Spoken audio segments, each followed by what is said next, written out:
j'allais en boîte de nuit alors que j'avais que 15 ans.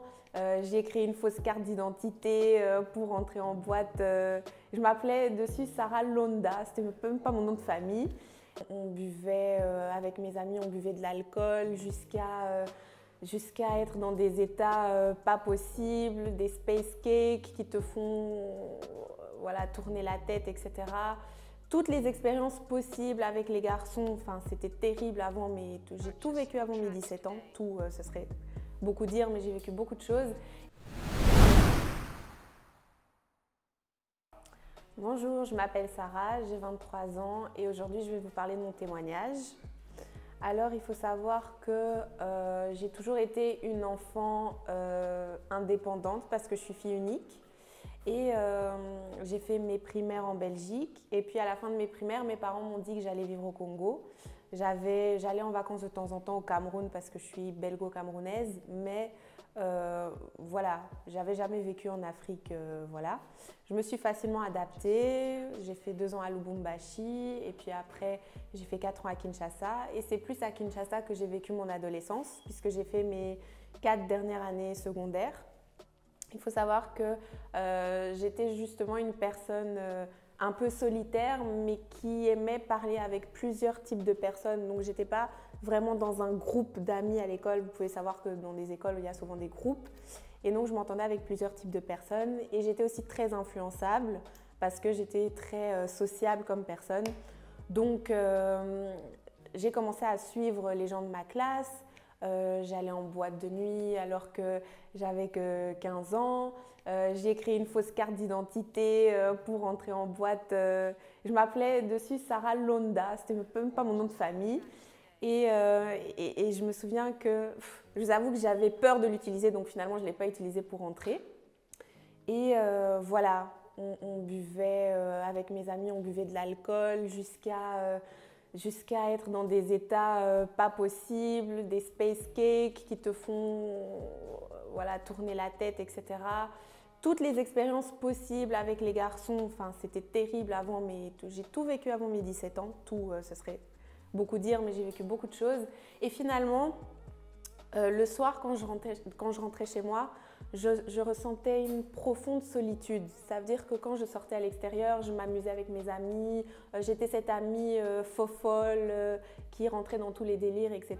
Bon délire. Et puis quand je rentrais chez moi, je ressentais une profonde solitude, comme si finalement tout ce que je faisais, ça ne me rendait pas si heureuse que ça. Et puis un jour, voilà, un jour, j'ai rencontré un garçon qui est aujourd'hui mon mari, qui est venu et qui a commencé à me parler de Jésus. Et moi, je me disais, oh, bon, Jésus, oui, dans ma famille, on est protestants. Quand je vais au Cameroun avec ma grand-mère, on allait à l'église. Donc pour moi, je m'appuyais sur la foi de ma famille en disant, oui, moi aussi, je crois en Dieu, etc. Mais finalement, j'étais pas en Christ. Et donc, quand même, je me posais des questions, je me disais, mais pourquoi ce garçon, il vient, il me parle de Jésus les garçons, on connaît tous leurs intentions. D'ailleurs, quand je lui parlais, je disais, oui, quand je viendrai en Belgique, on va faire des choses, etc. Et puis, il disait, non. Il m'a dit clairement, il m'a vraiment coupé. Donc, vraiment, j'ai pris sur moi la honte de ma vie. Il m'a dit clairement, toi et moi, on va rien faire. Voilà, moi, j'impose mes limites. Pas de relation avant le mariage, pas de ci, pas de ça, pas de ça.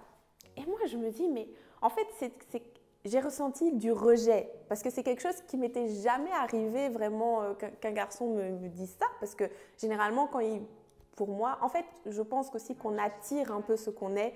Et comme j'étais une fille qui était dans les sorties, il fallait voir mes tenues, c'était tout court partout, moulant de partout. Et donc, une personne qui vient comme ça et qui commence à me parler de Jésus et qui me dit on va rien faire, etc.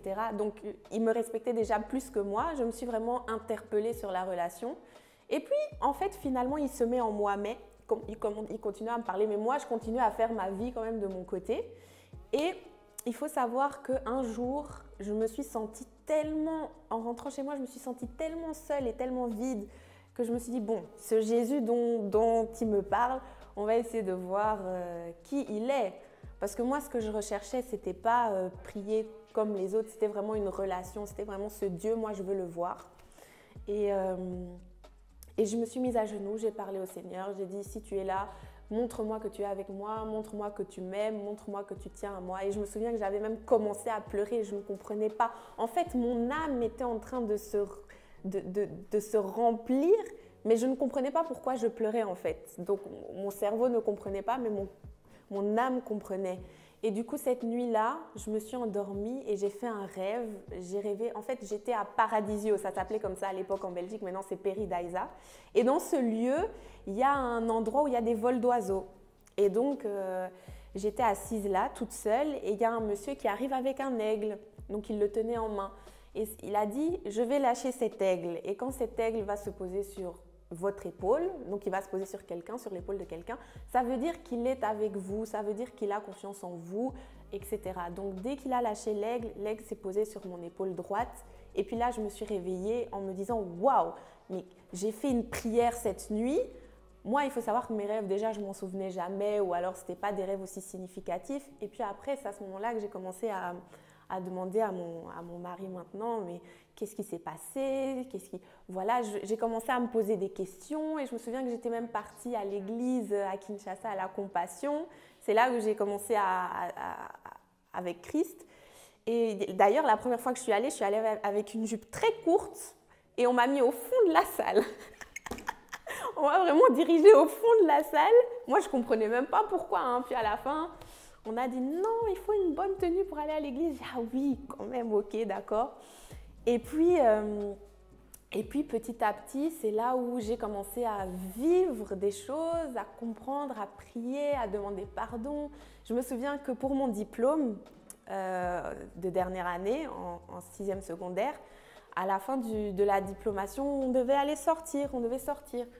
Et puis mes amis insistaient et moi je disais non, je ne vais pas sortir parce que je savais que ça allait être dans des boîtes, etc. Mais bon, je me suis dit bon, quand même je suis diplômée, je ne vais pas rester seule comme ça à la maison. Et je suis sortie et quand je suis sortie, quand je suis arrivée dans la boîte de nuit, en fait, j'arrive, je m'assieds et je ne me sens pas bien. Je ne me sens pas bien physiquement. Et tout le monde est en train de s'amuser et puis je suis en train de dire, vous voyez pas, il y a du brouillard, il y a du brouillard. Et tout le monde me dit, mais Sarah, qu'est-ce que tu racontes? Il n'y a pas de brouillard ici. Et je dis, si, je suis en train d'étouffer dans ce lieu, il y a du brouillard, j'étouffe et tout, je dois sortir. Et donc vraiment, c'est là où le Seigneur m'a montré que vraiment ma tête, j'étais têtue, je continuais à forcer, mais le Seigneur m'a vraiment montré que c'était plus un lieu pour moi. Et donc, j'ai commencé à cheminer comme ça avec Christ et aujourd'hui, je ne regrette pas du tout mon choix.